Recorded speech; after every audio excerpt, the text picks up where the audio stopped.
आज के वीडियो में लखन पासी का इतिहास है, जिसने लखनऊ को बसाया था। वीर शिरोमणि लखन पासी ने लखनऊ की स्थापना की थी। आज जिस टिल्ले मेडिकल कॉलेज की भव्य इमारत खड़ी हुई है, उसी टिल्ले पर राजा लखन पासी का किला हुआ करता था। लखन पासी का राज्य 10-11वीं शताब्दी में था।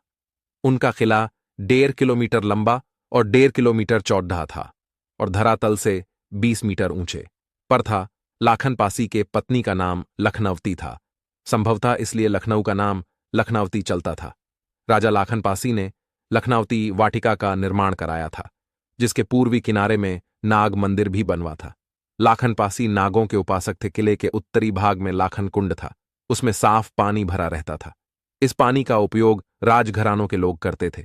इतिहास के पन्नों में अंकित है कि जब सैयद सलार मसूद गाजी लखनऊ पर हमला किया था, तो उसके प्रमुख सेनापति सैयद खातिम ने महाराजा लखन पासी के किले गरही जिंदौर के सीमा पर पडिड्डी हाव डाला था। वहीं से किले की सारी जानकारी हासिल किया और तय किया कि राजा लखन पासी और कसमंडी के राजा कंस पर एक साथ हमला किया जाए, ताकि ये एक दूसरे की मदद न कर पाए। लखन पासी कसमंडी के राजा कंस की बहुत पुरानी दोस्ती थी।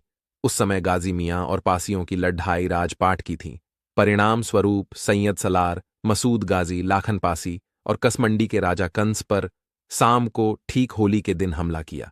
जब सारी सेना और लखन पासी आराम कर रहे थे, किले पर अचानक हमला देखकर लखन पासी घोड़े पर सवार हुए सेना लेके युद्ध भूमि में जा डटे। यह युद्ध बहुत भयंकर था। राजा लखन की सेना गाजी के सेना पर भूखे शेर की भांति टूट पड्ढे। मसूद के सेना में सभी गुड्ढ सवार थे। महाराजा लखन को चारों तरफ से घेर लिया। तब भी लखन पासी बहादुरी से लड़ते रहे। उन पर तलवारों के हमले हो रहे थे।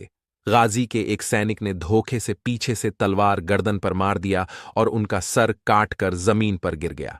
भीषण युद्ध के बाद उस जगह का नाम सरकटा नाला पड्डिढ़ा चौपटिया नमक स्थान पर स्थित अकबरी दरवाजे के पास ही युद्ध हुआ था।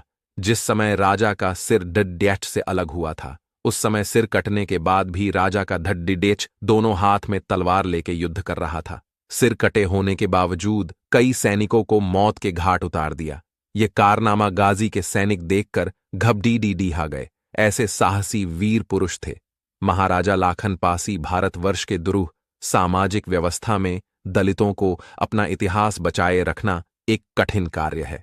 महाराजा लखन पासी के इतिहास के साथ भी यही विवाद खड़ीडीडिया करने का प्रयास किया गया है। इतिहासकारों और विद्वान लेखकों के निष्पक्ष कथनों की उपेक्षा कर यह साबित करने का प्रयास किया जा रहा है कि लखनऊ को महाराजा लखन पासी ने नहीं बसाया। सत्यता यह है कि अंग्रेज शासकों ने पूरी छानबीन और गहन पड़ताल के बाद पाया कि लखनऊ को राजा लखन पासी ने बसाया था।